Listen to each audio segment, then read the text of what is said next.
Salut les amis, bienvenue dans cette nouvelle vidéo consacrée à Ruby on Rails. Ok, nous allons continuer notre apprentissage de Ruby. Et ici, je vais vous montrer un petit truc que vous devez savoir sur les nombres flottants, ok, les floats, parce qu'ils agissent bizarrement parfois. Ok, je vais prendre un exemple très simple. Supposons que j'ai 5,5 que je vais faire ici moins 5,4. Ok. Donc normalement le résultat ça doit être ici 0.1. ok. Donc si je valide, qu'est-ce que vous voyez? En lieu de place d'avoir 0.1, on a 0.099999 ainsi de suite. Ok. Si vous faites une recherche sur Google, vous allez voir de grands informaticiens qui expliquent le pourquoi. Ce que vous devez savoir, c'est que l'ordinateur n'est pas intelligent. Ok. Donc on met toujours en place des mécanismes pour essayer ici de pouvoir au mieux avoir quelque chose de concret. Donc ici, il y aura plein de chiffres après la virgule. À un moment donné, il faudrait que le compilateur puisse dire, ok, ça va, je ne peux pas aller à l'infini. Si vous avez par exemple 0,33, à un moment donné, l'ordinateur va dire, bon, moi je m'arrête ici, ok. Ce qui fait qu'après, vous n'allez pas avoir une valeur qui est tout du moins ici exacte, puisqu'on a perdu un peu de précision en enlevant certaines parties. Et on a comme résultat ici des valeurs erronées. Donc déjà, vous pouvez voir que si vous devez mettre en place un site web avec Ruby on Rails où vous devez manipuler de l'argent, vous n'allez pas utiliser les floats pour manipuler votre argent. Parce qu'au niveau de l'argent, si vous enlevez 0.0001, ah là, ça devient maintenant important. C'est de l'argent. Personne ne sera content qu'on enlève son argent pour dire que non, c'est pas ma faute. Au fait, c'est le compilateur, c'est l'ordinateur. Non, il faudrait qu'on ait un moyen en place pour gérer cela. Au niveau de Ruby, vous pouvez utiliser une classe qui a pour nom Big Decimal et on va voir ensemble comment le faire. Ok. Donc, vu qu'on n'avait pas encore un peu vu les classes, c'est pourquoi je ne vous avais pas parlé de cela. Mais maintenant, vu qu'on sait un peu, je dis un peu parce qu'on n'est pas encore entré même dans les détails, comment au moins créer un objet d'une classe. Ok, on va voir un peu comment gérer cela. Donc, je vais avoir ici une variable A. Au niveau de cette variable, je vais ici utiliser Big Decimal. On aura une erreur, ne vous inquiétez pas, je vais vous expliquer. Donc, je mets ici Big Decimal. Et je mets point new.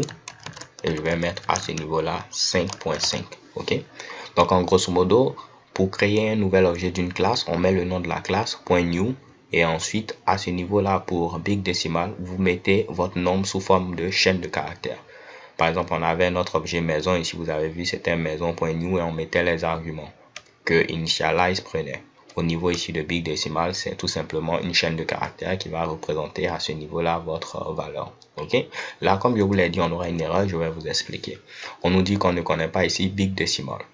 Au fait, ça, c'est une librairie qui n'est pas inclue par défaut. Si vous voulez l'utiliser, vous devez l'inclure. Donc, en mettant ici require, suivi ici du nom de la librairie.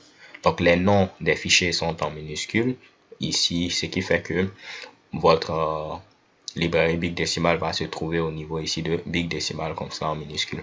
Donc, pour pouvoir inclure une librairie, pour que ce soit très simple, vous mettez require, espace et le nom ici de votre librairie entre côtes. Normalement, quelle que soit la librairie, au niveau de la documentation, vous saurez le nom que vous allez mettre ici. Pour Big Decimal, c'est Big Decimal comme cela. Si je valide, l'inclusion a été faite. Donc, vous voyez ici, true pour dire tout s'est bien passé. Donc, cette fois-ci, si je tente de réexécuter, je n'ai plus de problème. Je vais faire de même. Je vais mettre ici, cette fois-ci, 5.4. Et je vais mettre cela au niveau d'une variable B. OK? Donc, j'ai maintenant 5.5 qui est un objet représenté sous forme de Big Decimal au niveau de A et 5.4 représenté sous forme de Big Decimal au niveau de B. Et si je fais maintenant A moins B, c'est-à-dire ici 5.5 moins 5.4, je valide. Vous voyez, cette fois-ci, j'ai ce résultat-là. Juste pour vous le prouver, je vais stocker cela au niveau d'une variable que je vais appeler C. Et si je tente d'afficher C, vous voyez, on a ceci. OK? En mettant put C, ça va devenir un peu plus clair. Vous voyez, on a bel et bien 0.1. OK? Donc là, c'est déjà un premier moyen. Peut-être dans la vidéo suivante, je vais vous montrer comment manipuler de l'argent parce que c'est quelque chose d'intéressant. Peut-être d'autres ont des projets où vont souhaiter, peut-être d'autres ont des projets au niveau desquels ils vont souhaiter manipuler de l'argent. Donc, il existe des gemmes qui vont vous permettre ici de vous faciliter la tâche. Alors les gars, c'est tout pour cette vidéo. Tout ce que vous devez retenir, ne jamais faire confiance au float et surtout ne jamais ici stocker de l'argent en utilisant ici le type float. So thank you guys for watching. Don't forget to subscribe and have a nice day. Peace.